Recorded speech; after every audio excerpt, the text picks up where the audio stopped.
Hi, this is ESPN's Dave Lamont, and you're listening to the Sports Objective Podcast, the unofficial podcast of the Pirates.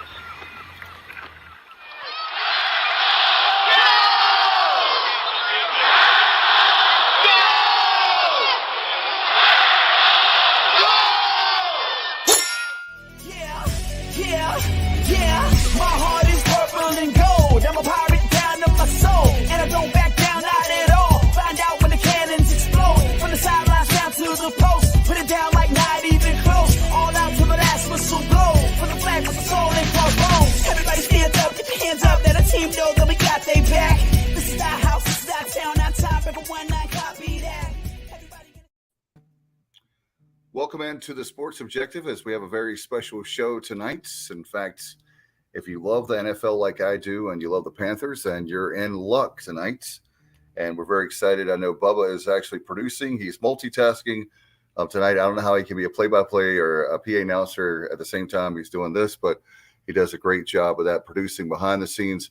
But with us right now, our good friend Mick Mixon retired from the Panthers as a play-by-play voice, and now we're excited to introduce to you guys, to our audience, Anish Shroff, and he's the play-by-play voice of the Panthers. Anish, very nice to have you.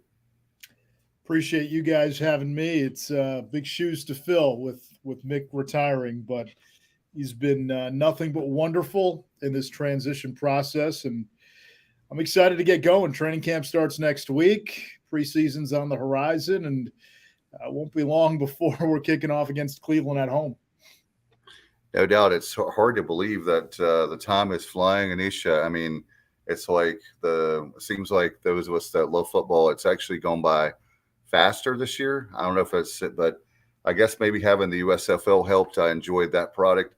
I was really surprised of how good that was. And then former East Carolina head football coach Skip Holtz won that league. And now all of a sudden it won't be long. And we were talking about that in the green room before the show about training camp is coming up. You're starting a new gig. Tell everybody before we get started with the Panthers. I know that you're a Syracuse grad, and there's a lot of great broadcasting greats that have come from Syracuse. Yeah, certainly. A lot of guys that I grew up admiring: Bob Costas, Ian Eagle, Marv Albert, Len Berman, Mike Tirico, Dick Stockton, Sean McDonough. So, for me, a big part of going to school there was seeing the names on the ledger, seeing the portraits on the wall, and, wanting to follow in those guys' footsteps. So, the lineage and the success of broadcasters to come out of SU, that was a big reason I chose to go to snowy central New York for 4 years. So it's not the basketball team by chance? I got lucky. When I was there, as good as the basketball team had been, they were as good as they ever were. My junior year, 2003, was the national championship with Carmelo. Yeah. Melo got it done for you. Absolutely. And great coach in Jim Boeheim and the Carrier Dome. We could go, I digress, but certainly I know that you have a path from there to ESPN. Talk about that experience, because those of us that love sports are huge fans, obviously, of the worldwide leader.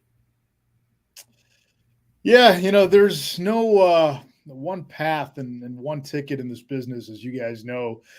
Sometimes detours become destinations. And, when I graduated college, my goal, especially my senior year, was, to be a play-by-play guy, to be a radio play-by-play guy. It's what I love doing. And television took me on a bit of a fast track. And so it was Yakima, Washington, and then back to Syracuse, New York.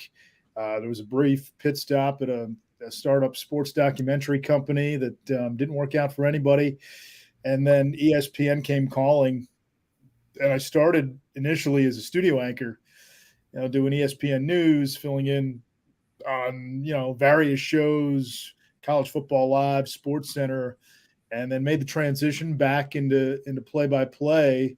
And all of a sudden, here we are all these years where I'm doing, radio and college and NFL, which is, sort of the dream in the beginning in a lot of ways.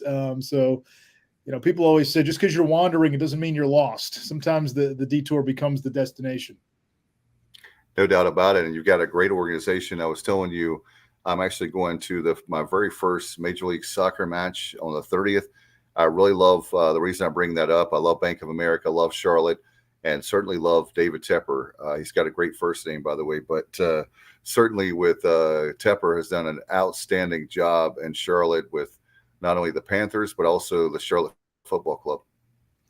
Yeah, we're trying to build something, and I think that's the vision. It's a long vision, and you want to build something that's sustainable for the long term, and that's the vision that he's outlined with the Carolina Panthers and with Charlotte FC. It's brought an energy to this city, to this region, to this area where I think going in, you wondered where professional soccer maybe fit in with the sports fabric, but it's become a part of the connective tissue in the city in terms of the sports scene and the games, the atmospheres. I admittedly was not a huge soccer guy, and then my wife and I went to their second home game, and one of the cool traditions they started in the first home game during the national anthem, something happened with the singer, the mic went out, so the entire crowd sang the national anthem. Well, for the second home game, they just had the crowd sing the anthem, and you're sitting there and you got goosebumps and chills. It was just such a surreal moment of everybody coming together, and they've used that as a tradition early in the existence of this franchise. It was sort of born organically, but this tradition was born. The games have been fun. It's kind of a hard, 90 minutes, 2 hours, like you're in and out, how much time to allot, and then you can enjoy the great uptown scene. So what they've been able to do in a very short period of time, I think is impressive in terms of just becoming a part of this city's sports scene and a major part of it, quite frankly. No doubt about it. Let's bring in Kyle Barber, another member of the broadcast. Kyle, welcome in. We were just talking about your favorite sport. I say that sarcastically, but with soccer at Bank of America Stadium, we're going to be talking Panthers here in a second, but certainly done a good job. In fact, the Charlotte Football Club is doing very well considering their expansion team. Tremendous. That's all I got. Congratulations to the Charlotte Football Club. There you go. That's a great way to we'll just talk about soccer for the next hour. It's a great way for Kyle to be quiet for sure. Let's go back to football. And I was talking about the one of the great things is you get a great player at a steal, I think, with Baker Mayfield. How did that come about? I haven't really heard how did they make that deal? It's a big one for the Panthers.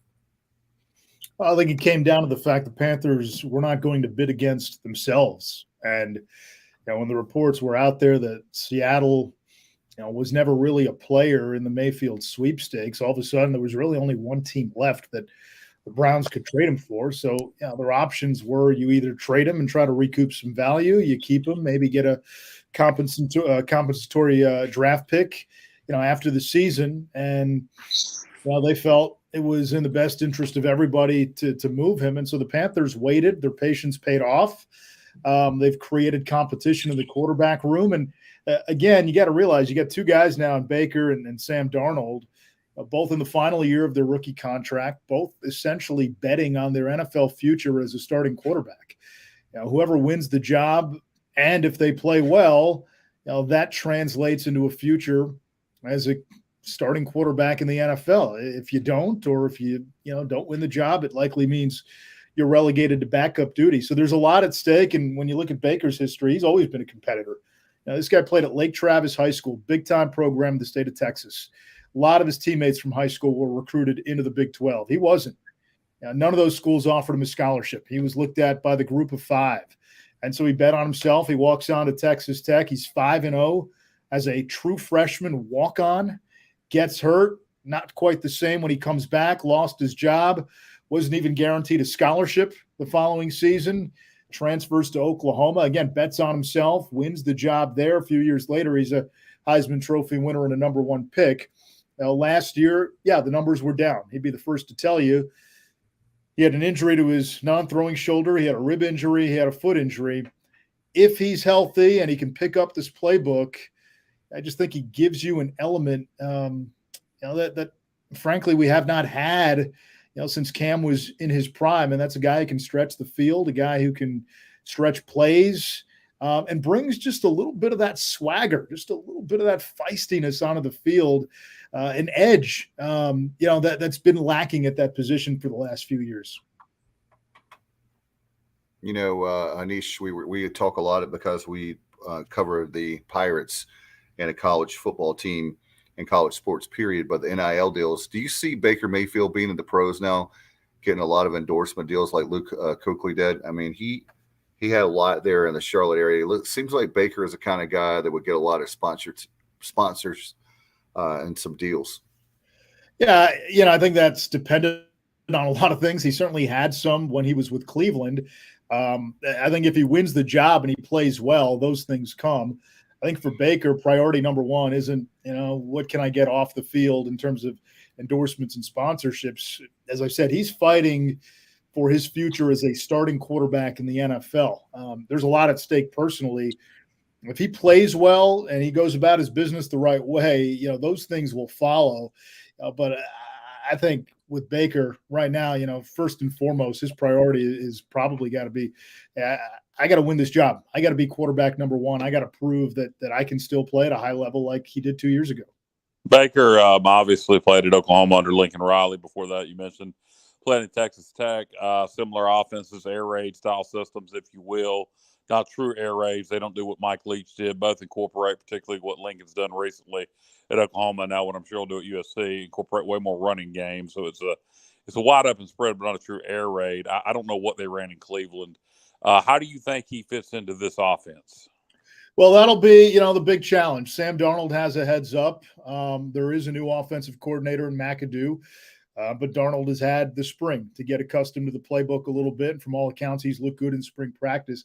I will say this with Baker, this is not his first rodeo in terms of learning a new playbook. You look at his tenure in Cleveland. What do you have? 4 offensive coordinators in his time there. He had multiple head coaches, 3, 4 head coaches. So, he's dealt with change. Change has become the norm for him. And I would imagine at this stage in his career, he would probably pick things up, a lot quickly, quicker than maybe a rookie would. But, the air raid stuff, I think that was a story, right? 10 years ago, 15 years ago. We've seen guys now come out of that system and have success. Obviously, Mahomes, comes to mind, but there have been guys now who have played in that spread, air raid, RPO type system that for the longest time we thought would never translate from college to the NFL. We've seen a lot of those guys successfully make that transition. Mayfield brings name recognition, obviously, for people who are more, followers of the college game like myself. Baker winning the Heisman Trophy. Followed Oklahoma closely because of Lincoln Riley.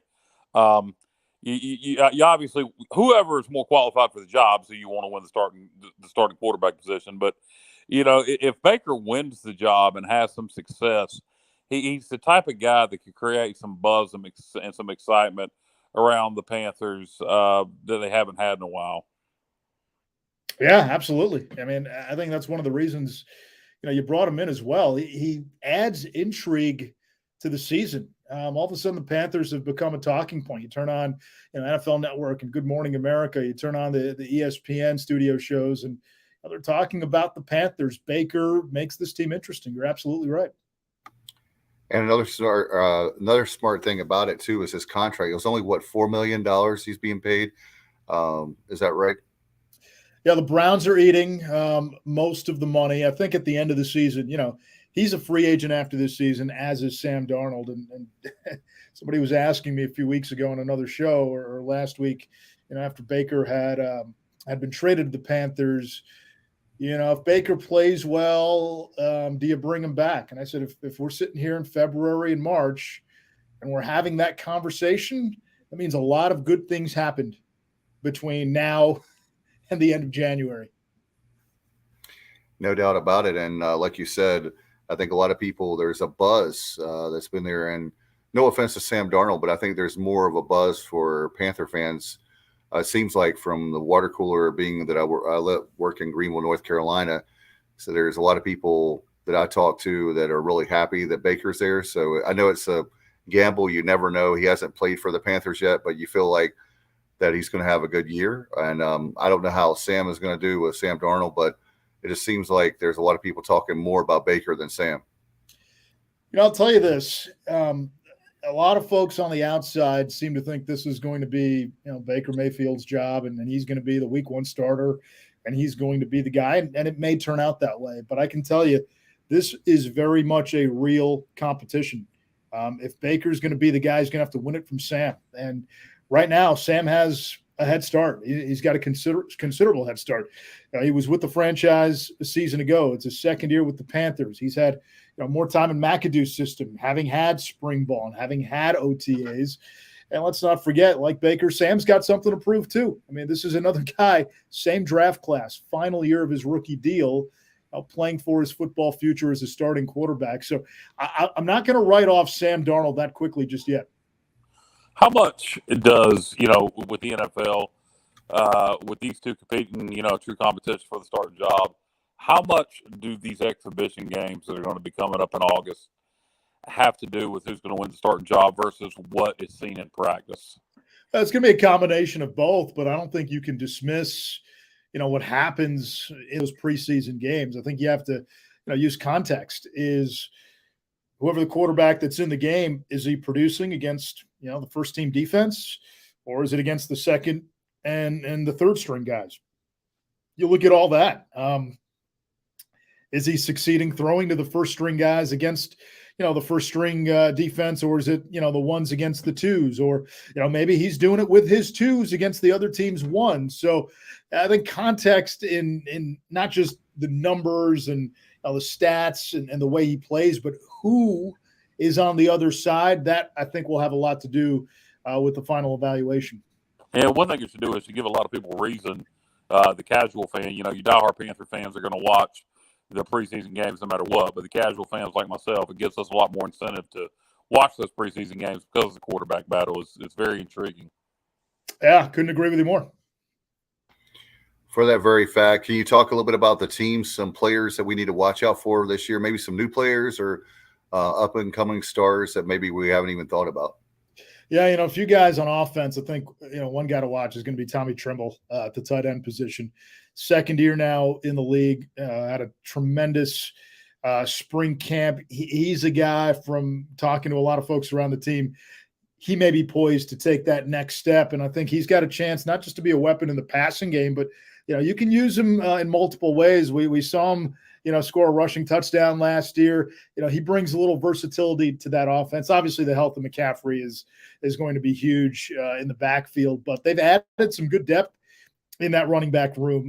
Getting Deontay Foreman, short yardage guy who can run between the tackles. Again, that may save McCaffrey of a few miles, when it's 2nd and 1, 3rd and 2. I'm looking for big things from Terrace Marshall. He didn't do a whole lot as a rookie last year. Again, he's a guy who has been turning some heads leading up to, the summer training camp. On the defensive side, what happens with that second pass rusher? We know Brian Burns is, on the verge of superstardom on one end. I think he'll have a double-digit sack season, but you had Hassan Reddick on the other side last year. You lose Reddick. So, will it be Frankie? Will it be Yator Gross-Matos? Where can they supplement that pass rush? Maybe it's Marquise Haynes, stepping into a bigger role. And then I'm excited about the secondary. I really am. Jeremy Chin, I think, is grossly underrated in the NFL. He's one of the best safeties. He can play in the box. Xavier Woods gives you another veteran back there. We know the speed that Dante Jackson has, but now we get a full season, hopefully, of J.C. Horn, who looked like a perennial Pro Bowler in a very, very small sample size before getting hurt last year. I think he's got a chance to be a real shutdown corner. And I'm not ready to write off the C.J. Henderson, who just a few years ago was a number 1 pick. I'm curious to see what C.J. can do. Again, you got Steve Wilkes, back there with the DBs now. So if they can get Henderson to tap into that potential, there is a lot to like. And probably, the one area I didn't mention, offensive line. Getting Ike Ekwonu, who by all accounts was the number 1 offensive player in this draft. You got him at 6. You have a chance to bookend that line with Timo and Ike Ekwonu. that's going to make a big difference for everybody on offense, the quarterback, the running backs, the receivers. It maybe allows Brady Christensen to play a swing role or to play left guard. You got a veteran like Austin Corbett. You added Bozeman, who can play guard and center. That O-line is massively upgraded. And again, that means what? The quarterback's got more time to throw, the running backs got bigger lanes to run through, and the receivers have more time to get open. To me, the domino effect of a vastly improved O-line is going to be huge for this franchise. This is what, year 3 for Matt Rule, I believe. That sounds right. Yeah, year 3. He did a hell of a job at Baylor. Before that, did a hell of a job at Temple. A great college coach, maybe one of the most underrated college coaches over the last 20 years. What kind of leash is he on in Charlotte? I mean, going into year 3, what are the expectations this year? Are the fans getting anxious with Coach Rule? Yeah, I think you need to add some context here. I understand, people want to jump on Matt Rule. They went 5-12 last year. They went 5-11 the year before. You want to just look at the record, sure. But he did inherit what was an aging roster that was on the brink of transition. And, it was one of those things where you had to make a lot of tough decisions with some popular players and some veteran players. And there was going to be some turnover. As he had the quarterback, that you need to succeed in, in this league with, I think, that's debatable. Maybe that guy's Baker, and you hope it is, or could be Matt Corral down the road. And the other thing is, you have to think about when he took over. He took over in 2020, in the middle of a pandemic. So his predecessor, Ron Rivera, was somebody, not only had success, but was also out front in the community. He was everywhere. Charity golf events, charity auction events. Ron was very visible in the community. For Matt Rule's first 2 years, he never had that chance. Even if he wanted to, he couldn't do it. Everything was shut down. So, yeah, I think having a chance to re-engage with the fans, re-engage with the community, obviously winning cures all ails. We know that. I think every coach in the NFL knows that, you have to win.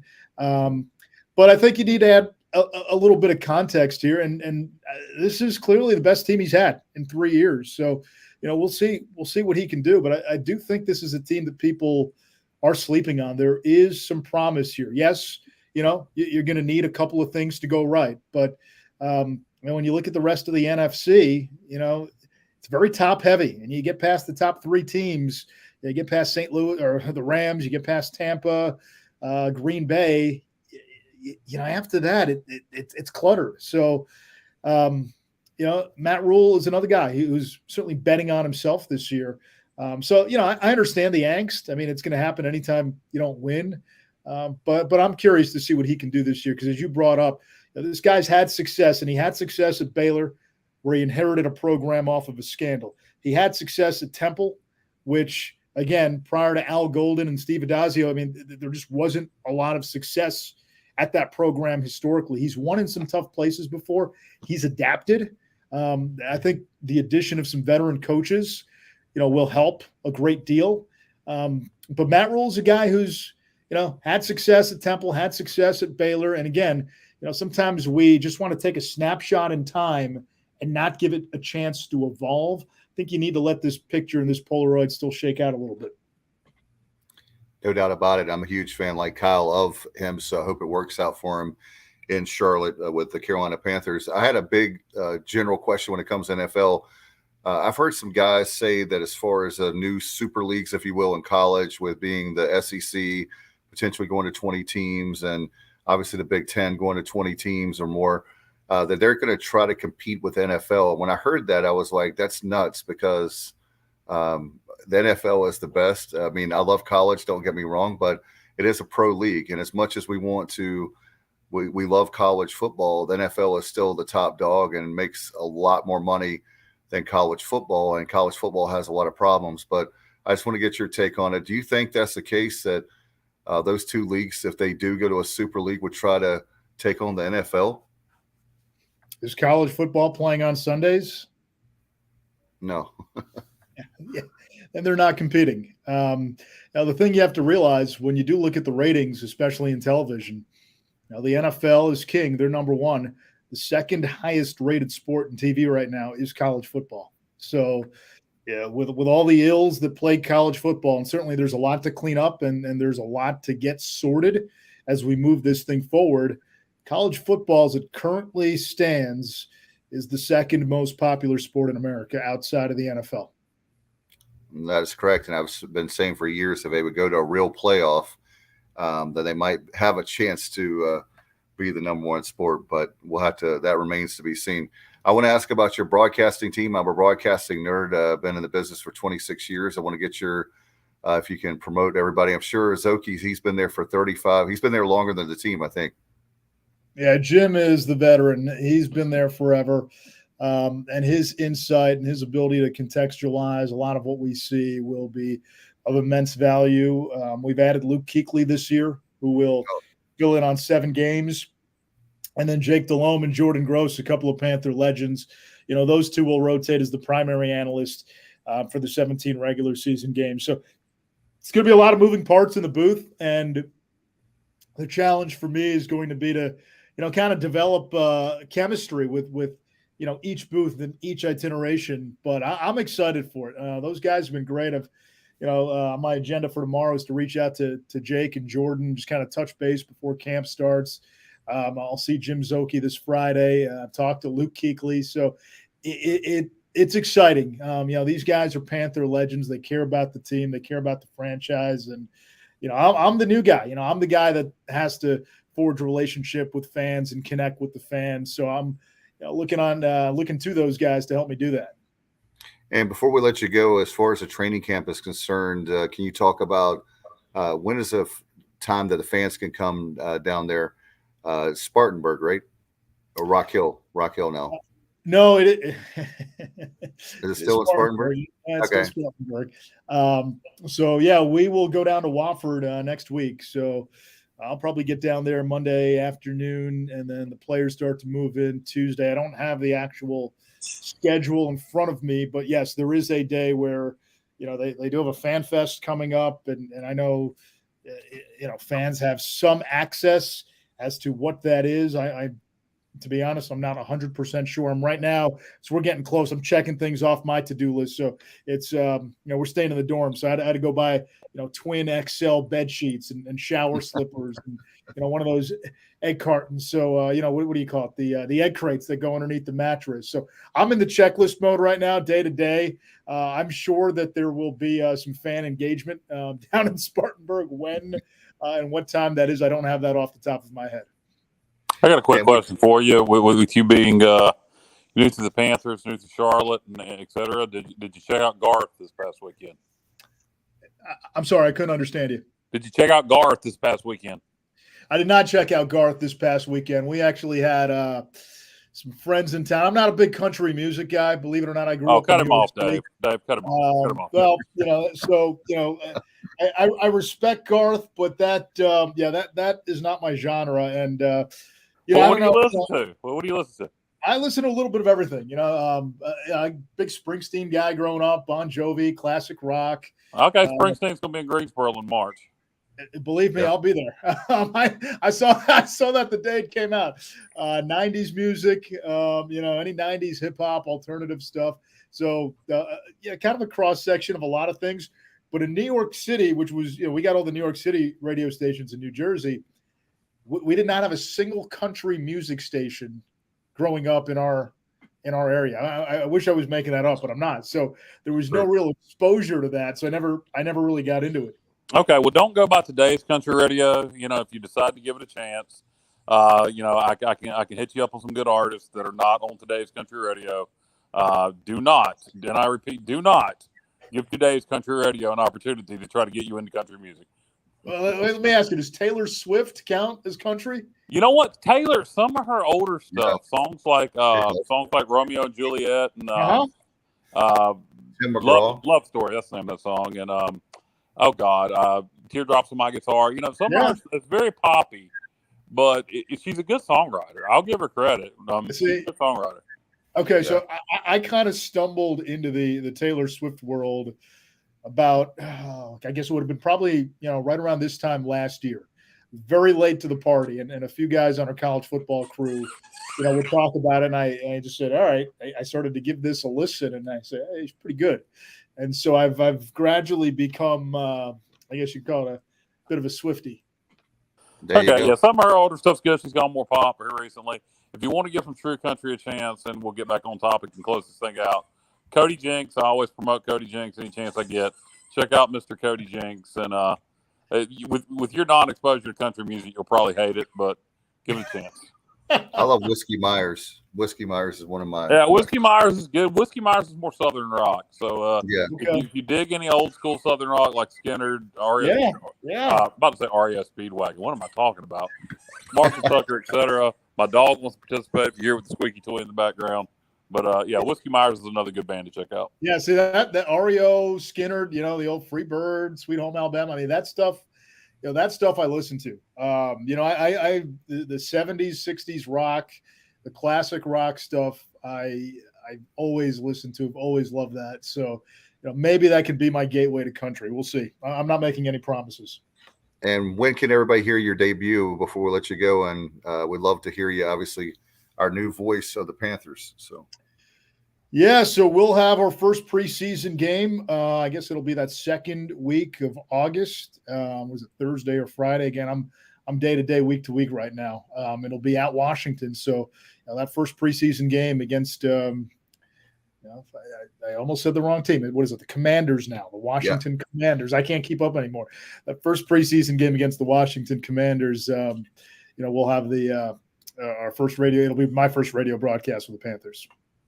All right. We can't wait to listen to it. Thank you so much for your time, Anish. And we look forward to having you. Hopefully you won't be a stranger, and we're very excited to have you on and have you on the radio now. In fact, wherever you are, now there's a lot of stations that carry the Panthers. So check him out. All right. Thank you. Thanks, man. Appreciate it so much. See you. Bye-bye. All right. Great to have Anish there. He's fantastic. And now we're going to bring in Patrick Mason from the Daily Reflector. How are you, man? You're good. Can you guys hear me? Yeah, you're. Thanks for your patience. We started a little bit late, but thanks for coming on. I know you're with the Reflector, you have been for a while. Tell everybody how long you've been there. We finally have you on. Our schedules finally worked out. I know you work hard. We all work our day jobs, but appreciate you finally coming on.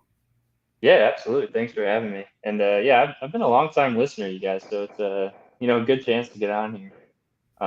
So actually it's funny. My first day on the job was the ECU Cincinnati game.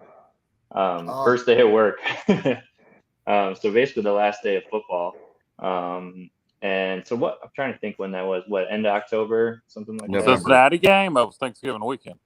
Yeah. Okay. November. Yeah. So end of November. Yeah. That was the first day on the job.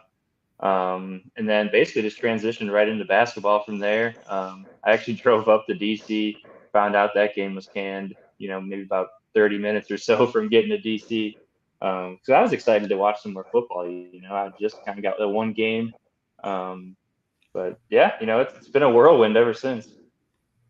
No doubt about it. It's been a tough year, sports wise, as that was a huge disappointment to say the least, especially, we were very vocal. Kyle, I know I probably out-Kyled Kyle on the fact of how bad we should have been playing a bowl game, but that's a whole nother show. Well, you know what? I think initially my anger probably outshined everyone's, but Dave, you just went longer with it than I did. But my initial anger was beyond belief. No, that's a whole nother story for a different day. But what Boston College did was beyond shady. And if anybody believes it was truly all because they had a bunch of sick players with COVID and couldn't field a football team, I'll say it's a motion from property in Arizona. I knew you were going to say that. Some great country. You were talking about country music. George Strait, I actually met him, and I told him at Walnut Creek behind backstage that I'd never met a king before. So I love George Strait. He's top shelf for me. But anyway, did he throw something at you when you said that, Dave? No, he didn't. Right. But anyway, we wanted to. George, if you didn't know that reference, Ocean for Property in Arizona, Patrick, that's a George Strait song. If you were wondering what the tie to George Strait. Yeah, I figured. Yeah. Okay. Yeah, but I'm starting to show my age on that with that reference, I guess. But Anyway, Patrick wanted to bring you on, talk some Pirate sports. A lot of stuff going on. Certainly, so you saw obviously that where we didn't get a chance to play a bowl game, which we were very upset about with Boston College. Then we saw, unfortunately, the firing of Joe Dooley during your tenure. And obviously, what a heartbreak. We thank the world of Cliff Godwin on the show as well. And the Super Regional, we had Omaha in our hands, and that was such a heartbreak for that team. It really was. Just sitting there watching the game, you kind of, what were they, 7th inning, right? What is it, 6 more outs, 9 more outs, and you just had this feeling when Texas kind of started, coming back a little bit. You're like, man, this might be East Carolina's best chance here to get this done. And the thing about it is, Texas made that comeback against, East Carolina's best pitchers, so it wasn't like they were just kind of, throwing it in. It just was one of those comebacks that just kind of happened in front of you, and you just didn't know how to stop that train. And that's just kind of how it felt. And then, of course, that ridiculous rain delay game. I mean, it's hard to get any sort of, momentum or anything going that day. Yeah. What were your overall thoughts, Patrick? Though your first time covering Pirate baseball this past spring, obviously there was high expectations, a slow start, then the 20-game win streak. You go from being a bubble team to hosting a regional. You win the regional in exciting fashion. You host the Super, despite the disappointment of the Super. What were your general thoughts of covering Pirate baseball this past year and the atmosphere at Clark LeClaire? Yeah, it was. I mean, it was a blast covering this team, and you mentioned the atmosphere. That was incredible. It's hard to people always talk about the atmosphere, but when you see it firsthand is when you really start to get appreciating it. I mean, just hearing how into that crowd was, it was incredible. I mean, ear splitting at times. Up in the press box, it was shaking during that Virginia game at night. I mean, it was truly remarkable, and it was kind of fun seeing some of the other teams, like Coppin State. A lot of their players hung around, in the regional round, and they were just soaking it in. It's kind of fun to see that go on. That was really cool. You mentioned that the expectations, and yeah, what were they? I think 13th in the preseason, somewhere in there. And just the way they started out of the gate, that Bryant series was shocking. Especially with you check on Bryant a week or two into the season, and they just keep losing. So it was weird. You're like, what's going on here? And really, it just turned out to be they just kind of had to find their identity. They had to find their rhythm. They had to find, especially that pitching staff, really had to find their roles. I think that was the biggest key was once the pitchers kind of dialed it in and understood, like, hey, this is my role on this team, is when we really started watching this team take off. And I mean, yeah, and like you said, to get that super regional host, basically everything had to go right. You almost had to get that 20-game win streak. You had to win the AAC tournament, and all of that happened. And I thought that was just kind of cool how it unfolded. Especially watching, I think on the last home game of the regular season, a lot of the seniors were hanging out in the outfield, thinking, this might be my last time playing here. But sure enough, you get another 6-7 games at home, which is kind of neat. Patrick, well, you mentioned your first game covering East Carolina was the Cincinnati football game, Thanksgiving weekend, big game. You come in at a good time. Pirate football's back on the upswing after a down period under Scotty Montgomery, poor decisions that were made. What is your background prior to going to the Reflector and, taking over covering the Pirates? What is your background? Where do you come from? And how familiar are you with East Carolina prior to getting the job? So I grew up in the suburbs of Chicago, and I lived there my whole life. I went to college at the University of Iowa, the Hawkeyes, and I studied journalism there. And I graduated in 2012. So when I got out of college there, I got a job at a newspaper in the burbs of Chicago, and I kind of did a little bit of everything. I did some high schools. I actually got to cover the White Sox a little bit in the summer, so that was pretty fun. And I want to say 2016, I ended up moving out to Rocky Mount, North Carolina. I worked for the Rocky Mount Telegram, and I took that job. So I'd never been to North Carolina before, just kind of always been in the Midwest. And I took that job because at the Telegram, we got to cover the ACC. So I'd go over to, Duke, UNC basketball games. And and stuff like that, which was definitely really cool. And I was hanging out there for a while, just doing that job. And then when Ronnie left at the Reflector, I just kind of slid into his spot. So really, it was about a month or so when I applied, and I kind of had some interviews. I was really I felt like I was back in college a little bit, just like crunching ECU and just really trying to learn everything I could about them. And I think, I mean, obviously you can only do so much, but once you kind of get a couple seasons in, I got this basketball season in, I got this previous baseball season. That's when you really kind of, you really start to understand what this culture is like, because it's really something that's totally unique. And like I said, I mean, you could talk all you want about, hey, it's a really good fan base, but when you see it up close, it truly is remarkable. And it's kind of unique. Just kind of a little off topic here, but today, the new basketball coach Mike Schwartz was talking at this luncheon in Greenville, and he's new to the area too, from Tennessee, and he was saying that I actually wrote about it, but he was saying one of his first times he was at a restaurant with his staff, and they're eating dinner and they get up to leave, and he said a table of 10 guys just started screaming at him, "Purple!" And he's looking around like, what in the world? Like, what's going on? And he said, luckily one of my assistant coaches knew to yell back gold. And they kind of were going back and forth, but he was like, it was that moment where I realized, like, I made the right decision. This is a really passionate fan base and a really good place to work. And I just thought that was kind of cool, because that was sort of my feeling as well. You show up at my first football game here, and I mean, the place is nuts. Night game, Cincinnati, it was incredible. And that just kind of continued throughout. Obviously, I think it was Memphis, that basketball game. It was electric in there. It was really cool. So, like I said, kind of growing up, I was really, pro sports oriented, just kind of growing up in Chicago. But this college thing, it's definitely really cool.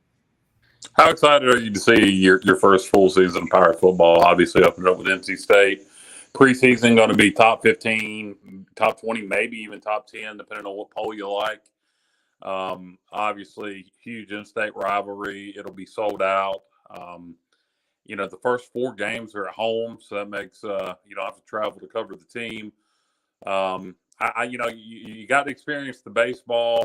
Basketball kind of is what it is, but you're about to see a whole nother level of excitement and what this fan base is all about with Pirate football. And if we do pull off the upset against NC State Labor Day weekend, yeah, you'll be in for a whole nother level of excitement. That'll be electric. Oh yeah, and I'm thrilled about that, especially like you said, NC State coming in. But I'm really excited just to get a full football season under my belt, and just kind of watching the spring practices and talking with Coach Houston. I mean, it seems like, and as they should be, they're really excited about this team that's coming in. Kind of retooled, a lot of different positions. You got some good returners. I just think this season is just kind of a fresh slate of, all right, we got our guys, we got our system, we got everything we kind of need here. Now it's kind of wide open for us to try to make a move here, and I think it'll be definitely fun to follow. And that opportunity against NC State. I mean, is there really a better chance that you want? First game of the year, get a crack at, like you said, a top 10, top 15 team. I think that's just perfect way to start your season, and especially at 4 at home. I mean, it's just lined up for you to really get off on the right foot.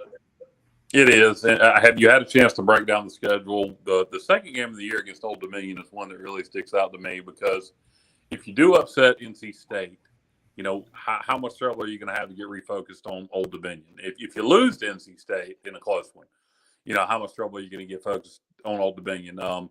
Old Dominion was a team that won 5 out of their last 6 last year to make a bowl game. They got everybody back. They got a heck of a quarterback room up there. I think they got 3 really good quarterbacks, actually. They got the guy that started the last few games, took them to a bowl. They got the kid that transferred from UCF. Cannot think of his name right now. And then they got a transfer from Notre Dame. So their quarterback room is loaded. That Old Dominion game scares me. I'm really hoping they can beat Virginia Tech week 1 in Norfolk. I think that'll get our guys' attention, no matter what happens against NC State. But, you look beyond that NC State game, and you kind of look down that schedule, and, I kind of wish we had Campbell second, so we had a little buffer between NC State and ODU. But I'm telling you what, right now, Pirate fans, everybody needs to be ready for that second game. We need to bring the same level of intensity to ODU as we do NC State, because that is not going to be an easy game like some people think. No, I mean, I totally agree. It's definitely no cakewalk, especially in the start of the season. But the thing I kind of keep going back to is just watching these kids. And so when that bowl game got canceled, I was, like I said, I was basically up there, and I went over to the hotel, and I got to talk to just a couple kids that were hanging around, a couple of players, and just to seeing their faces and just the disappointment of not playing. I think that 100% can carry over. Like if you want to get back there, you can't just, all right, we got a big game, and now we got to let down. I feel like I mean, it's definitely something you could be worried about, but I think this coaching staff and these players have enough, guys, we're finally here. This is some sort of team. There's no reason to, just have a letdown so early. I mean, everyone should be, knock on wood, healthy and, feeling good after, whatever happens that week one. I think you could just, power right into it. Either you keep the momentum going or you say, hey, this is where we stop it and we start a new streak. I mean, I think there's so much to play for right away. Even though, yeah, it's definitely a couple tough games off the rip, but I think this team is definitely hungry enough and they're motivated enough to try to do something special here.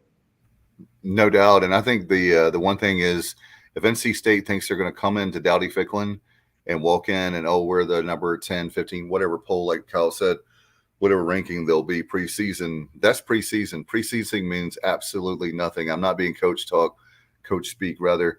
It means absolutely nothing. And also the fact that I've heard a lot of message boards about how one guy even said, as a State fan, that East Carolina should stop playing football. They're not a rival anymore. We beat you 58-3. And I was saying, well, if you look at that game should have never been scheduled. It was scheduled last minute because we were supposed to play Virginia Tech. That's a whole nother show, as they say.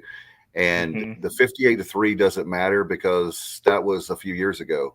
And so this is a completely different Mike Houston team, which the depth of this team is the best, Patrick, as you probably know, and we've discussed it ad nauseum on the show. But I go back to it a lot because I've just been really impressed. You heard how many times over and over again at different levels that Coach Houston knew how to build a program. We desperately needed him for many reasons. But when you look at every position, we're pretty much stacked. And that's what I'm psyched up for, is that it's never been that we've had necessarily bad players. We just didn't have the depth to keep rotating the players. Like, for example, defensive line was the first position room that he really stacked up, and it just kept.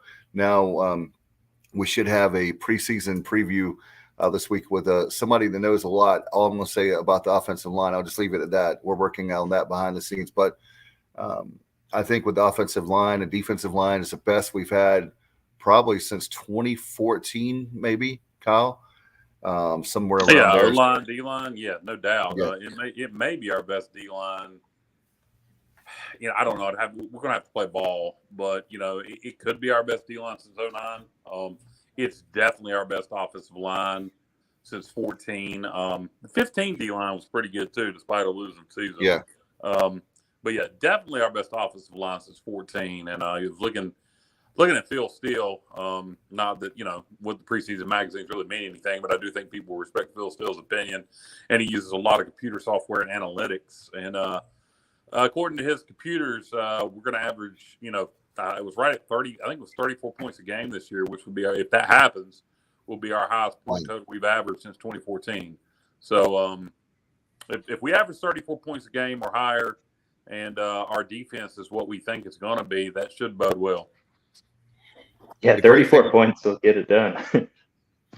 Yeah, I was just going to say, Kyle, the great thing about that, the defense has really improved, and they don't have to be a top 10 defense when you have, stating the obvious, when you can score 34 points in college football, for sure. Patrick, one question I had for you is just get your thoughts maybe on the coaching staff, recruiting. What are your thoughts with them so far? You're getting to learn and know them now for going on several months. Yeah, we could really start with Mike Houston. I guess I've just really been impressed with how he kind of has the control over the team. Like you guys mentioned, he really was, thought of as a guy who can build a team, and that's exactly what he did. He identified some weaknesses and some issues, and he just went right to work shoring a bunch of stuff up. I was actually impressed during the spring practices. We got to see a little bit here and there, But just that spring game, I know it's kind of tailored to, showcasing some various things, but just sort of like the defensive team speed I thought was really impressive. And just the defensive coordinator, I think Blake Harrell, correct? And he was just with him having been in the same position for 2-3 years now. I think that just frees the defensive guys up to say, hey, like, I know where I'm supposed to be. I can more so react to things rather than like, all right, where do I got to drop here? How do I have to defend this? Like just the solidified of, the coaching staff will just, it's just that much easier. These guys can, like I said, they can just react on the field now. They don't have to start thinking. And that's so much in football. That's huge. If you can just run around sideline to sideline and make plays, and just having that consistency is just so important. And I guess I've just, like I said, I've been really impressed, especially with Houston, just the way he talks, just the way he kind of approaches things. I'm just definitely really impressed. And I mean, he's definitely got them pointing in the right direction. I mean, there's no doubt about it. Yeah, no doubt. Coach Houston does a great job, and he was the right hire at the right time. Just from my standpoint, I think the two things that we need to improve on the most this year on defense. Our defense was good last year, but we gave up a lot of big plays, which is kind of indicative to what we run. We blitz a lot, bring a lot of pressure, so that's going to kind of open yourself up to giving up big plays. But we do need to cut down on giving up so many big plays on defense. And then on the other side, on offense, when you look at it in the running game, we had some explosive plays, but sometimes we weren't consistent in the running game. We'd hit one for 20 yards and then couldn't run for 3 yards the next play. So I think, kind of the opposite there. We need to be more consistent on the, picking up 4 and 5 yards at a time rather than just relying on the big running play. I think those are the two things that if we can improve on, we could really have a special season. And another thing, and I'll get your thoughts on this, Patrick, you look at our receiving core, and we had, we lose Snead. Thankfully, CJ got his act together, and he's back on the team, looking like they're moving into the slot potentially. You got Winstead, the transfer from Toledo, who was a proven commodity in the MAC, was their number 1 or number 2 receiver while he was there each year. He's a big play guy. You got the kid coming in from Georgia who played some there, who's extremely talented, plus some guys we already had. To me, the running game and then our tight ends, so we got a couple of hell of a good tight ends. Mm-hmm. If they can give the receivers time to kind of get used to this offense, I think we could have a really special offense this year. Yeah, and I think that was a huge focus in this offseason and this recruiting class, some transfers as well. It's just really shoring up that offensive line. A couple transfers, one from Norfolk State and the other one's escaping me right now, but just those guys are almost right, and you can just insert them almost right away, and that's just they gave up like 35 sacks, and I think that just sort of hurts the running game. If you can't really block all that well, but I think if you can immediately just improve that, I think everything is going to slide into place. You win football games at the line of scrimmage. It's so cliche to say, but if you can block, if you can give time to pass, and even just find that little sliver for a running back to slip through, and it does wonders. If you can get a couple yards, 2nd and 7 is way better than 2nd and 10. Just any little thing helps. Just move those chains a little bit, and I think that was a huge focus of this offseason. And I mean, obviously, it's going to be we'll see how it ends up, but I mean, all signs are pointing to this is no way it can be, this is just going up. It's definitely better. It's, more talented and all the receivers as well. I mean, a lot of new guys, but tons of talent was injected into this position group. Obviously, you got to get some, timing down and stuff like that. But I mean, just the talent here. I mean, I think it's only upside. No doubt. And one of the things, Patrick, that I remember people saying Mason Garcia is going to transfer. He's going to transfer. He's going to transfer. He's definitely going to transfer. And I was one of the ones like, wait a minute. He could also stay. I get the fact that kids want playing time. I'm really happy that he stayed. And I'm hoping that obviously I think Holton will have a great year. I think one of the things I've heard a lot from Pirate Nation with obviously if people want to say the armchair quarterbacks, but the guys maybe the folks on message boards, but they want to see playing time for Mason Garcia because you don't want it to be where he gets very little playing time. And, oh, by the way, the opening weekend next year is in the big house in Michigan. Right. Yeah, it's definitely I think it's going to be a line. Maybe the coaching staff's going to have to walk. Like, how much time does Mason get? How much playing time?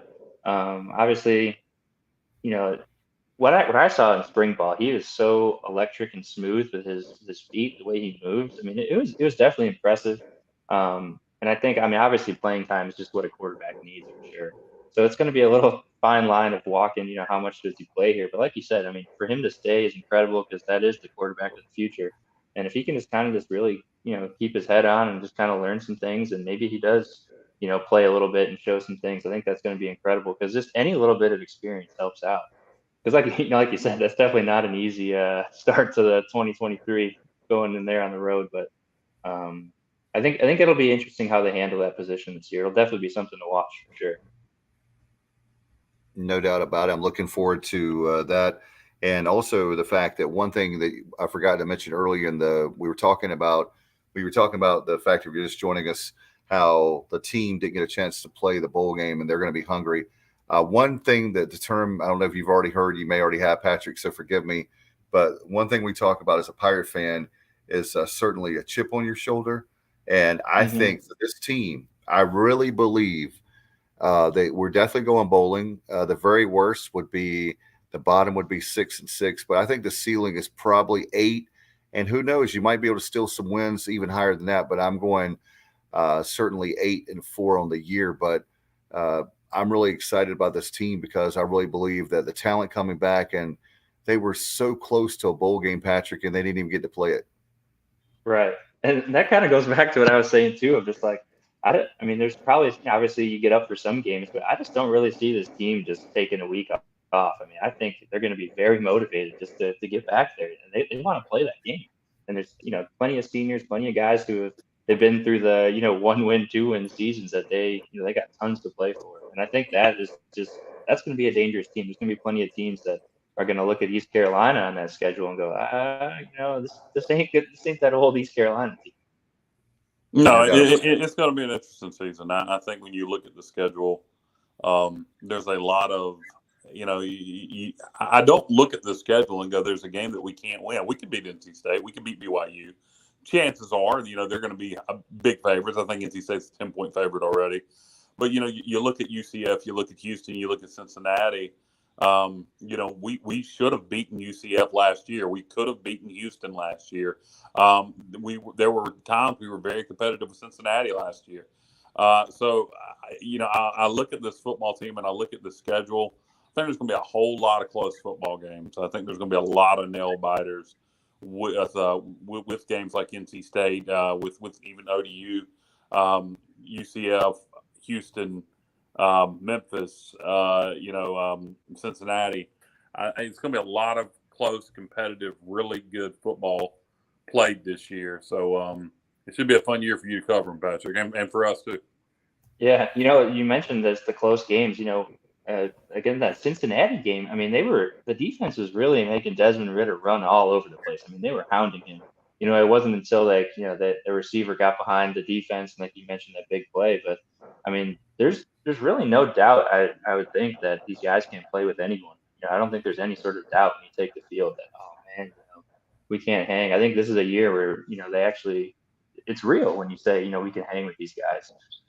It'll be fun to see. Reminds me a lot, and this won't mean anything to you, Patrick, but it will to Dave. It reminds me a bit of the 95 season coming off the 94 season. Yeah, no doubt about it. It was 2 back-to-back Liberty Bowl. That was called, Patrick, the Liberty Bowl Alliance back then because we were not in a conference. And we had teams like Southern Miss that were not in a conference that would eventually go into Conference USA in 1997, but that new conference at the time. But certainly, I think there's a lot of momentum. In fact, when you have a coach, speaking of the 90s, I mentioned this previously on our show, that Coach Steve Logan, who was a legendary coach, won a lot of games here in Greenville. And he said that he felt like Mike Houston not only turning the program in the right direction, but he feels like this year, knowing what Coach Houston's done as far as the transfer portal, when you look at transfers, you look at all the high school recruits, et cetera, he was saying that in grad transfers, he was saying he feels like every game is going to be a fourth quarter game, and that he feels like that, kind of like it was in the 90s. We were going to get it to the fourth quarter, and he used to always say, "Say it with me, Dave. What are we going to try to do? Win it on the last play of the game." That's right. That was Logan for you. And he mentioned that again, Kyle. So certainly hearing that, that's the best. We think the world skip holds. We think the world of roughing deal. When you have a compliment from a guy that won a lot of games and really put East Carolina on the map, when you talk about 2 wins over Miami, University of Miami, the U, you have wins over NC State. You can just go on and on of all the great wins that we've had under Logan, and Stanford in the Liberty Bowl, a lot of bowl wins, a lot of bowl appearances. For him to say that meant so much. And we're not trying to hype this team. I don't think you have to. The great thing about Houston, he's built the team. We don't have to put on special hype. We're not being paid by the university. You're not being paid by the university. It's really as much as we can be objective. Some people don't think the title of our show is correct because we're not objective. But I think when it comes down to when you look at the university of the program, I don't know how much more objective we can. I mean, we are fans, but at the same time, if things are not going right, we're going to say it. Patrick, I got a question for you from I'm calling you an outsider because you just got here. For sure. What are your thoughts on the environment at Dowdy Fickle Stadium and things we can improve on? Obviously, they're adding a new video board to the scoreboard. They're upgrading the sound system, which has been 2 complaints I've had. They're adding ribbon boards that are going to be scrolling. I don't know if that's going to be ads or scores or a combination of both. I think those are all great things. Another thing that I've always kind of thought that needs to be upgraded is the bones of the stadium, underneath the stadium. When you walk into the stadium, underneath it, not out into the stadium, but the underneath, to me, it is butt ugly, and the lighting is horrible. I think some paint, some purple and gold paint, some better lighting, some LCD TVs around when you're at the concession stands to have the game on. I think those are things we could do to improve the game day experience. It wouldn't cost a lot of money. You've only been to 1 game, so you're probably really well. I don't know if you went to games prior when you were at Rocky Mount, but is there anything you see that you think can improve the game day experience for the fans watching from the press box? It's funny you mentioned the bowels of the stadium, like underneath the bleachers and stuff, because that was actually something I noticed right away when I was going to the spring football game. It's middle of the day in the summer, I guess spring, middle of the day, and you walk in under there and it looks like you're like in a dungeon. It's kind of dreary under there. And that was just a little off-putting. You're like, what in the world? I feel like you're being punished going down here to go get some concessions or whatever you got to do.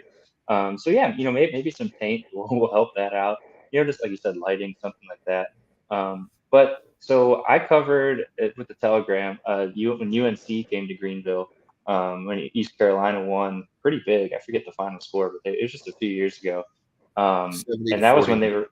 Are you talking 18? Yep. That was the one. So, and that was when they were still redoing the press box, and I was up there. I mean, that was just in shambles, and what it is now is incredible. And I know that's just kind of the media press box view, but just I could definitely tell they're trying to make some upgrades, and the new scoreboard will be great because that's just huge. If you're at the game, if you're on like by an end zone, it's so hard to see. Is that a 5-yard run or is it a 1-yard loss? Like it's sometimes difficult. And just having those nice scoreboards just really improve the fan experience. Because as you guys know, watching any sort of football, the TV product is incredible, right? You can see everything. You got the line. When you're at the stands or in the stadium, it's more about like the atmosphere because it's hard sometimes to follow the game. You don't know, like, is this a first down? Like, I don't know, 100 yards away. But, those video boards will help immensely for a fan, I think. Actually, it's interesting you say that. You're preaching to the choir here. As Dave knows, many of our listeners knows, I'm visually impaired, and that's how I watch the game is with my binoculars on the scoreboard because it makes things easier. Much more compact. It's easier to follow. Hard to follow a game on the field with binoculars, 100 yards. So I'm really looking forward to an enhanced scoreboard with better video quality. That thing was put up in 2010, which doesn't sound like that long ago, but that was 12 years ago now. So technology's changed. HD. I don't even know if that scoreboard was HD. This one certainly will be. the sound system. And to me, the next thing, along with the sound and playing the proper music and the scoreboard, to me, the next step, and it's something I hadn't heard a lot of people talk about, but it's funny you had the same thought I did. Underneath the bowels of the stadium, man, you need to pretty it up some, put some lights up, paint it purple and gold, make it look more inviting. Early on, in fact, Patrick, early on, you won't believe this, but I was the first person. John Gilbert said I was the first person to ask him about upgrades to the concourse area. If you look at the boneyard area underneath the concourse area, if you will, that was 2010. That was the latest addition to the stadium, and that looks really good. It's more modern. And then basically that stadium was upgraded in that area down there, I think was 78, the late 70s. And that's what it looks like. So, what you're walking there. So we've got what you saw as far as the press box was 1978 before they redid it. We had that press box for 40 years. So one thing that we have to do is a part of our show, as you probably heard, listening to it, is we have to have a master plan. We can't say we don't have the money, all the excuses in the world, but we can pay Dave Hart $600,000 for a deep dive that we still haven't seen yet. All kinds of money that hasn't happened. We have to have, the indoor practice facility. We have to have a lot of the upgrades for baseball, basketball. I don't care what sport it is. In order to compete, we're going to have to, people talk about the arms race. Well, that's what it is. And if we want to get left behind, then do nothing or very little and complain that we have nothing. Or, when my son, he's at the ECU baseball camp this week, it's $300, I think it was $350. That's not a small purchase, but you find a way to make it. But that's my son. You find a way to make it happen, and that's a much smaller scale. I understand, but just on my budget, as far as that, on a much bigger scale, we'll find a way to make all those things happen. We had a question, by the way, before I get long-winded, from Johnny Gardner, our good friend Johnny Gardner, listener and friend. He says, Patrick, your thought on the new basketball staff, and have you seen some summer workouts they've had? I haven't seen any workouts yet, but I have talked with Mike Schwartz a couple times. And so today, like I said, I got to talk to him a little bit today, and I came away just really blown away with his vision for this program. I think he is, a lot of coaches are energetic and they're like, they say, wait, we're going to turn it around. We're going to make ECU basketball, this. But I think he is probably he has a plan. It's like this solid plan, this, multi-step plan of what types of kids they want to recruit, how he's going to build this program. I think he has this vision, and just talking with him, he has this mindset or this mentality that he's really not gonna, he's gonna make it happen. I think just his drive is really impressive. He's obviously really well spoken, and that goes a long way. But just the way he was talking about how he approached recruiting, I was pretty impressed with. Where he said I could have easily came in here, hit the transfer portal, got a bunch of guys, and just tried to compete right away. He's like, but where does that really get you, right? So he's like, I'm going to get a bunch of freshmen in here. We're going to coach them up, and we're going to see what we can do. And really, right now, the key is, he was talking about retention. You can do all the recruiting you want. You can get anyone on campus, really, but it's about keeping those players. Because if they're really good, every school in the country is going to, they're going to have someone in their ear saying, hey, come to our school. They're going to get pulled in so many directions. So retention is big, and that's what he's really focused on. It's like, hey, if some of these kids we recruit pan out and they're really great, we're going to really focus hard on retaining these kids and starting to, build a program. He was talking about scheduling, how it's really difficult to schedule teams from the ACC, the Big 12, the SEC, because there's really no benefit right now for them to play East Carolina basketball. If you get a road win against ECU in November, December, it's what does that do for their resume? So I feel like he takes that as is personal. He takes it personally and says, we're going to get up in the quad 1, quad 2 type of tier team, so we can schedule these home and home series, and we can be competitive and get on the map. And while that's great to say, I feel like he has this, he's actually thinking about that, which I think is really cool. I feel like so many. Go ahead. No, go ahead. Finish your thought. I was just going to say, I think it's really cool because so many guys might have came in and say, oh, I can hop in the portal and get, this junior or this proven guy. But he's saying we're going to build this thing through my vision. And I think that this is really refreshing. I think it's really exciting. I'm really excited for ECU basketball. I know that's a whole nother season away, but just kind of talking with him, I think he's really got a good vision. You mentioned scheduling and how he says it's and that's something that was evident under Dooley and before that under Lebo. Lebo. Thank you. I wanted to say Harry, and good God, under Lebo, Harry. And I went back several years, 20 years or so.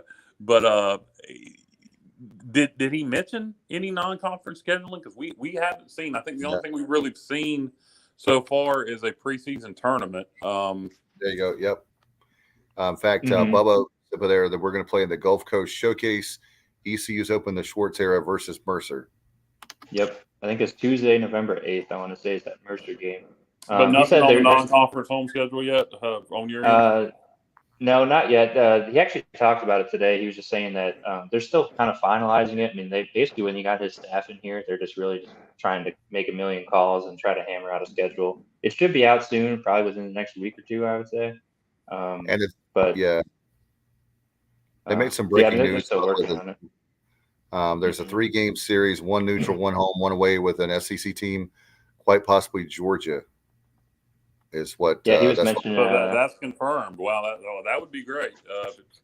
Georgia, Tennessee, or whoever. If we can get one Greenville, one in Athens, and or whatever SEC team it is, and then one in the neutral site. If it's Georgia, that neutral site would maybe be Charlotte, or maybe Atlanta. Who knows? But that's interesting if that's true. That's something we hadn't had in a while.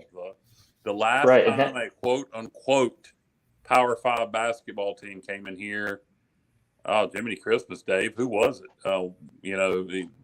Back when Holland was AD, we had Virginia Tech in here. We had NC State in here. We had Wake Forest in here. Do you remember the last so-called Power 5 basketball team that came to Greenville? We had the big market teams, obviously, with AAC, with like Memphis and Cincinnati, Houston, those guys. Yeah, but I mean non-conference. Oh, non-conference. Yeah, Power 5. Not off the top of my head. I would have to. I know Bubba would know. Maybe he can put it in the there for the subject matter. I mean, at this point, I would settle for a couple of good A10 teams in basketball. Well, again, what it comes down to is we have to win, and my concern, Patrick, is not with Mike Schwartz at all. I think he's a good coach. It comes down to commitment of the program. And I'm hoping you can't probably say it because you're so close to the program, right, for the Reflector. But we don't have a coaching problem. We have a commitment problem. I've been saying that since Dooley got fired. It's every 4 years or 5 years, we fire a coach, they resign, we get another one. So is Schwartz going to be the latest victim of that, or will Gilbert finally support basketball? That's the ultimate question. And, people get mad at me. Some people I've heard get mad at me behind the scenes because they think I'm redneck or they think I'm this because I don't drink purple Kool-Aid. But basketball should be a lot better. And the reason it's not better is because we're not making the commitment to basketball. It has nothing to do with the coaches we're hiring. It has to do with the commitment, meaning dollar signs spending on the program. That's what it comes down to. So that's the ultimate question I would like from Gilbert and everybody in the administration. Are you willing to spend money on basketball, or are you going to let us continue to be a joke? That's the ultimate question. Yeah, it's totally fair for sure. And like you said, the commitment is huge because you could sort of feel it, especially, I mean, it was my first year, but you could feel it last year when that losing streak, losses started coming. It was almost just like you shrug your shoulders and go, all right, this is what we are. And that feeling it felt like it was blanketed over the team, over the stadium. I mean, it's an eerie feeling where everyone just seemed like okay with it, and I don't know how it really changes, but it's gotta start somewhere. Yeah, Pirate basketball's been bad for a long time. We've had a few bright spots here and there, but they've been fleeting. And Dave's been very vocal. Me less vocal, but Dooley shouldn't have been fired.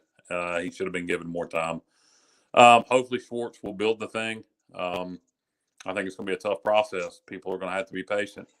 And again, how much support is this administration going to give him? I mean, this is your hire, Gilbert. So, but at the same time, I'm 49 years old. I mean, how long do I have to wait for us to go back to the tournament? I mean, I was literally, Patrick, and I've told this story a million times, but March of 2020, listen to me, 1993, I'm not even 20 years old. I'm 19, almost 20 years old. That's the last time we went to the tournament. I'm now 49. Gilbert, Ryan Robinson, everybody at ECU, how long do I have to wait? I'm tired of hearing about waiting. It's like another 4-year plan. I'm tired of hearing about that. It's time to win. It's like I saw the new Elvis movie. It's great, by the way. It's now or never. Let's have that kind of attitude. Backs against the wall. Nobody backs baby in the corner. Let's go for it.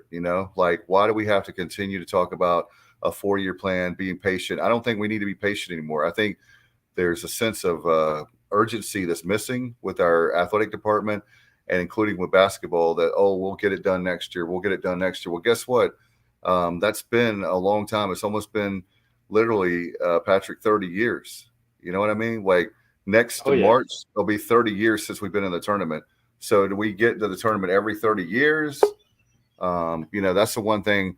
I think the other sports, even Olympic sports, a lot of them are heading in the right direction or on top. They're doing well. But basketball is the one that's every year is the one that's the redheaded stepchild every year in Pirate basketball. We have to sit there and go, it's going to be next year. It's kind of like with baseball right now. I'm a Nationals fan. I guess some people say, man. Yeah. So it was going to be, gone. But, like, okay, they're going to be bad next year. They're going to be bad the year after. I mean, how long do you have to wait for a team to be good? And so I know things aren't turned overnight, but I feel bad for Schwartz because I think even though there's not the level of people upset maybe now as there were when Dooley was fired, I think that at the same time, it's a very difficult job. And it starts with, again, like I said, the commitment. So if the commitment's there, you'll start to see, I think, Schwartz winning and winning at a higher level. But if it's not there, then he's going to struggle. And I'll feel bad for him personally because I'm just tired of – I would love to have a coach for a long period of time. I'm not anti him. I'm just anti not being committed to the program. For sure. And this is his first head coaching job as well. A little bit, but yeah, for sure. Again, a little bit, but yeah, for sure. Again, a little bit, but yeah. Wow. For sure. Again, a little bit, but yeah. Wow. For sure. Again, a little bit, but yeah. For sure. What's Again, going a little on? bit, but yeah. So For sure. that's Again, what you call technical difficulties. For sure. Again, a little bit, but yeah. For sure. Again, a little bit, but yeah. For sure. Again, a little bit, but yeah. Dave, try mute. Everybody try muting themselves. For sure. Again, a little bit, but yeah. For sure. Again, a little bit, but yeah. For sure. Again, a little. Success. All right. It's not me. All right. So, we're good. We're good. Yeah. I love, everybody may not know, I love vinyl, but that gave me like a flashback of having bad vinyl that gets hung on something repeats over and over again. Vinyl is definitely making a huge comeback since 2019. But Patrick, before we let you go, I know we could talk a lot of topics. Can you tell people maybe there's some restaurants, tell people things that you like to do around Greenville or hobbies so we can get to know you a little bit better? Yeah, so I'm a former swimmer. I love swimming. I kind of do that in my free time, swim laps and stuff. Play a little golf here and there. And since I came from Rocky Mount, it's kind of a obviously a smaller town. And what I've discovered in Greenville, I really like Mediterranean food. I love like eating gyros. I mean, that is incredible. I found a couple places in Greenville that do you like are Bettini? awesome. Yeah, I've had that, and then another place probably pronounced it like Yaba, just kind of right by campus. Yeah, and I could eat that stuff all day. So that's been my favorite, just having some access to that stuff on a regular basis. So I'm definitely a big food guy. I'm happy if I can eat some good food. Have you tried any barbecue? I know Kyle's one of us would ask that question. Do you like any barbecue, the Eastern North Carolina barbecue at all? I do. I've had Parker's a couple times, and one time it's been maybe 2 or 3 years ago, but I had Bees in Greenville, and it was so incredible. I went back like 2 days later and got some more. I mean, that blew me away. That's probably still my favorite. I got to make a point to get out there more. Yeah, Bees is good. Make sure you're there by about 11, 11:30, maybe 12 during the week to make sure you get it before they sell out. That's what I was going to say. You got to definitely be up early and be cool with eating barbecue in the morning. But that stuff blew me away. I mean, that was some good barbecue because where I come from, it's like like sauce heavy. You get like, I'm trying to think. It's like barbecue sauce, but out here it's like that vinegar based stuff, and I'm And you're a from huge fan for Illinois, sure. so you probably That beef brisket. you probably get a combination of Kansas City style and St. Louis style in Illinois, I would think. And I've spent some time in the Champaign-Urbana area. I actually had some good Texas style barbecue at a place in Champaign. It's neither here nor there, but just saying. So, but yeah, you're right. Eastern North Carolina style barbecue is extremely unique. Whole hog barbecue, vinegar based sauce, very simple. But it is hard to do right, and when you do it right, it's hard to beat. The one thing I'm missing is Chicago style deep dish pizza. I don't know. It's so funny how different places of the country just have a hard time replicating different foods, and I haven't really found one that hits home, but every time I go back home, I gotta like, I plow some deep dish pizza. The best deep dish pizza I've had in Eastern North Carolina, and it's going to be a bit of a drive for you. You'd probably find some in Raleigh good, but the best that I've had in Eastern North Carolina is out in Kill Devil Hills at a place called Slice, and Okay. they got a really good all their pizzas are good, but their deep dish is particularly good. But like I said, you'd probably rather than going to Kill Devil Hills, you could probably find something in Raleigh just as good. Yeah, well, I'll have to keep that in mind if I ever head out to the coast. I did a food show with the food critic at the time, Greg Cox, on News Observer, and that was something that we had a lot of people from Chicago, and that was obviously 7 years ago, so I'm sure that area is growing. But Raleigh was even talking about, a lot of people from Chicago were talking about they couldn't find a really good deep dish. So I don't know if I'm sure that hopefully that's changed for people that are transplants from Chicago that moved to Raleigh. But that was something that was a regular topic of people that called in and asked questions for sure. One of my best friends that lives in Illinois, one of their favorites is Italian beef. Is that something you miss? Yes. Portillo's Italian beef. Oh my goodness, it is so good. That's why, every time I go back home, I get two things: Italian beef and deep dish pizza. It's like my mom wants to cook for me, but I'm like, I got to go out and eat. I have a tough question for you. I saved it for last. I thought about it earlier when you said you're a pro sports fan. Are you a White Sox fan or a Cubs fan? I'm a White Sox fan. Ah, okay. Yes. The White Sox, the north side of town. Yeah. I grew up on they're south. I grew up on the north side, and and my whole family's Cubs fans, but I somehow picked the White Sox when I was younger. And they're supposed to have a good team this year, and they're just frustrating the crap out of me. They're back and forth with 500. So I don't know. I'm really pulling for that team, but they're frustrating me. Favorite White Sox player of all time? Probably I'd say Mark Burley. Okay. I saw him throw a no-hitter one time, and that sealed the deal. Gotcha. And what team does Kyle Barber pull for? I am not a diehard Major League Baseball fan, but I am a Cubs fan. That is my team of choice. Growing up in Eastern North Carolina in the '90s, you still don't have a team. You get your regional sports network, which gives you the Nationals and the O's. At the time, there was no Nationals. You had the Orioles. The Orioles, you had Cal Ripken Jr. and Billy Ripken and a couple other good players for the O's back in the day. And then everybody around here was Braves fans. Braves, TBS. But, I kind of got hooked on WGN, which, back then, even though it was national, was still Chicago. It was still a superstation in the 90s. So I grew up watching afternoon Cub baseball during the summer, several days a week, watching Ryan Sandberg and Mark Grace and Andre Dawson and later on Sammy Sosa. So back then, listening to Harry Carey and then Chip Carey, and I became a Cubs fan, and I still am, though very casually now. But so it's kind of ironic that you're a Sox fan, I'm a Cubs fan. So I guess I can watch your family. Yeah, there you go. I'll tell you something about baseball. I feel like it's such a good companion sport in the summer. Like you can turn on a game and you can run to the kitchen, do some dishes, make some food, and just kind of have it on the background.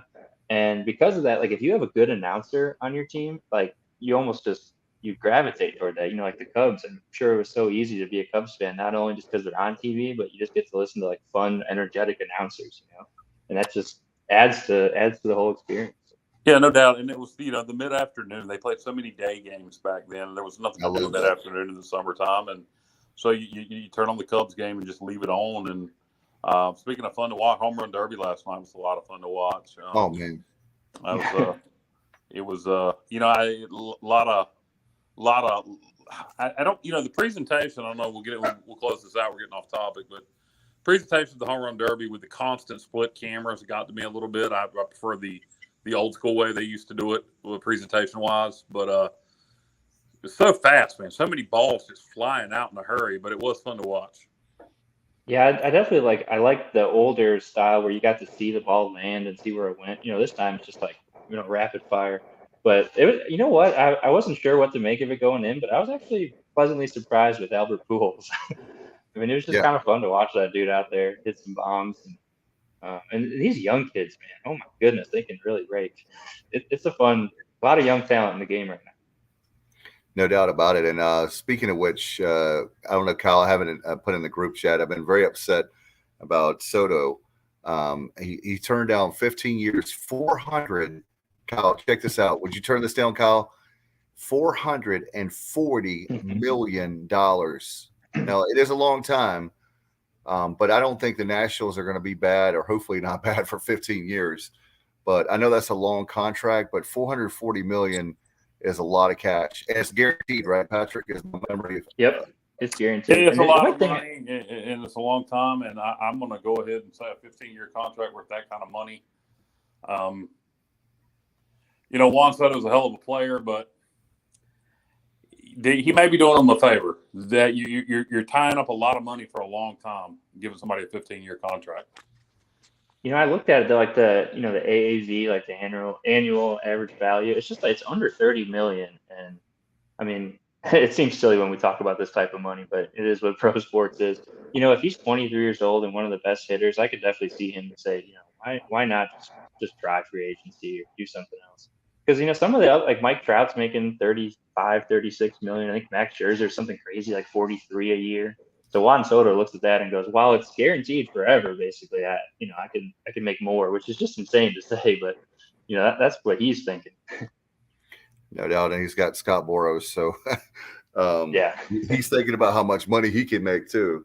Right. But anyway, Patrick, we've kept you on a long time, man. Thank you so much for coming on. Hopefully, you'll be back with us, and love to have you back on around Labor Day, around the time of the beginning of the season. And I want to remind fans up on if you're watching.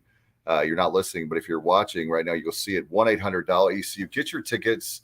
I think we have about 14,000 season tickets sold. We need a lot more money. Even John Gilbert said from the helm, they'll talk about payment plans, whatever they have to do to. And I tell you what, when you look at that schedule this year, we were talking about the games.